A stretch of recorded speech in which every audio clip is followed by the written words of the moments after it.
may taong makakapagsabi sa akin ng totoo tungkol kay Dennis. Sino lang ba yun? Si Wilfred lang. Meron pang isa. Matagal na rin kilala si Dennis. Kaya lang, hindi mo magugustuhan kung sino.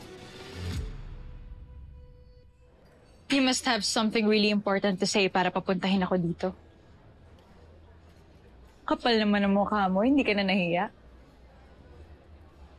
Unless, may mas malaki kang kinakatakutan kaysa sa akin. Hindi ako natatakot sa'yo. So ano, kakausapin mo ba ako ng mabuti? O hahayaan mo marinig ng buong lugar na to? Lahat ng kalat na pag-uusapan natin. Eh bakit ka ba nag-effort na papuntahin ako dito? Para ano? Alamin kung kasama ko si Wilfred? How I wish. Kahit puntahan mo pa yung mga bahay ko at mag-search ka doon kahit walang search warrant. Okay lang sa akin, go ahead. Alam mong wala akong tiwala sa'yo. Marami ka nang ginawang kademonyohan sa akin simula nang nakilala kita. There's one thing about me.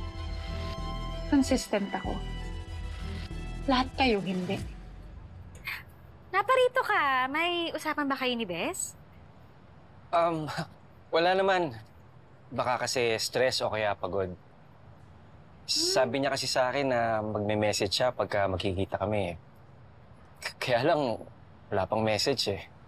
Kaya naisip ko tuloy na magdala muna ng bulaklak at saka pagkain. Nako, Dennis, wala kasi si Bes dito eh.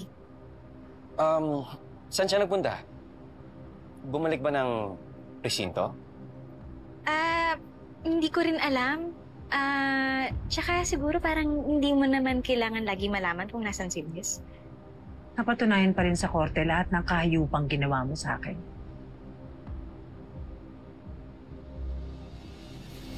Pero may isang bagay na hindi na kailangang patunayan.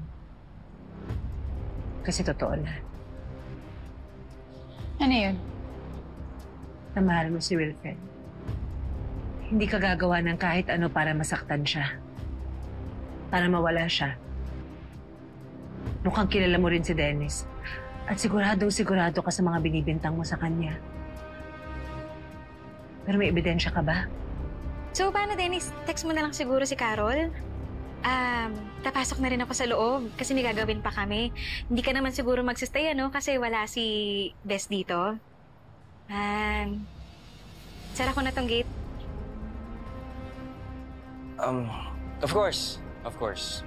Naintindihan ko. Nag-aalala lang kasi ako eh. Kasi hanggang ngayon, di pa nakikita si Wilfred. Kailangan nyo na mag-ingat ng doble.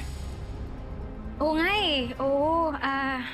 So paano, Dennis? Pasok na ako, ha? Ingat ka. Sige, Dennis. Ano bang pinupunto mo?